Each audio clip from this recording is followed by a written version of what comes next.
வந்திருக்கிறார். வணக்கம் திரு பிரியன்.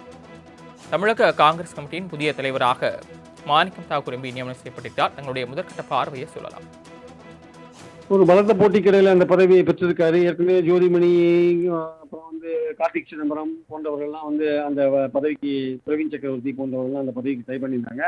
இப்போ அதில் மாணிக் தாக்கூருக்கு வெற்றி கிடைச்சிருக்குன்னு பார்க்குறோம். இன்னைக்கு காங்கிரஸோட மனநிலையில் மாணிக் தாக்கூர் மாநில தலைவராக எதிர்பார்த்த ஒரு விஷயம்தான். அதாவது திமுக காங்கிரஸ் கூட்டணி தேர்தலுக்கு முன்னாடியே ஒரு விரிசலை சந்தித்ததுக்கு காரணம் மாணிக் தாக்கூர், பிரவீன் சக்கரவர்த்தி போன்றவர்கள் தான்.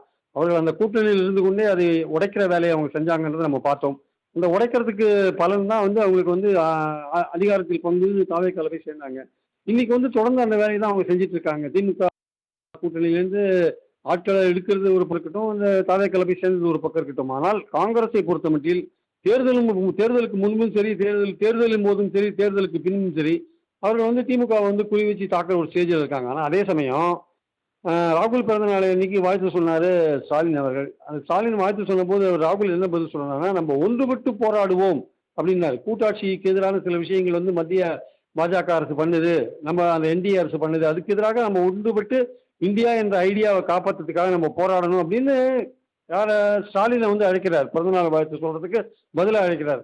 நான் கேட்குறேன், இங்கே நீங்கள் முதுகில் குத்திட்டு தாவேக்கா அணியில் போய் சேர்ந்த பிறகு எப்படி நீங்கள் இந்தியா கூட்டணியில் திமுக சேர்ந்து அது உங்களோட சேர்ந்து பாஜகவை ஃபைட் பண்ணணும்னு எதிர்பார்க்குறீங்க? அவங்க தனியாக ஃபைட் பண்ணிட்டு போகிறாங்க, உங்களோட சேருவாங்க சேர மாட்டாங்கலாம் நீங்கள் எப்படி கூப்பிட முடியும் ஆக்சுவலாக? அதனால் மாணிக் தாக்கூர் இப்போ தலைவராக வந்திருப்பது என்பது திமுக எதிர்ப்பு நிலையை இன்னும் பலப்படுத்தி தாவேக்காவுடன் காங்கிரஸ் இன்னும் நெருக்கமாக போவதற்கான ஒரு வாய்ப்பு. அது தேர்தலுக்கு முன்னாடியே ஏற்படுத்தப்பட்ட ஒரு அந்த அந்த சூழல் தொடர்ந்து கண்டினியூ ஆகி அது இப்போ மாணிக் தாக்கூரை தலைவராக போடுறதுல முடிஞ்சிருக்கு என்பது என்னுடைய கருத்து.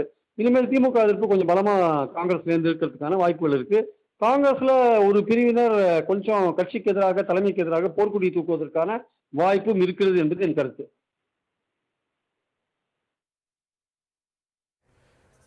இணைப்பிலிருந்து தன்னுடைய கருத்துக்களை பகிர்ந்து கொண்டமைக்கு நன்றி திரு பிரியன்.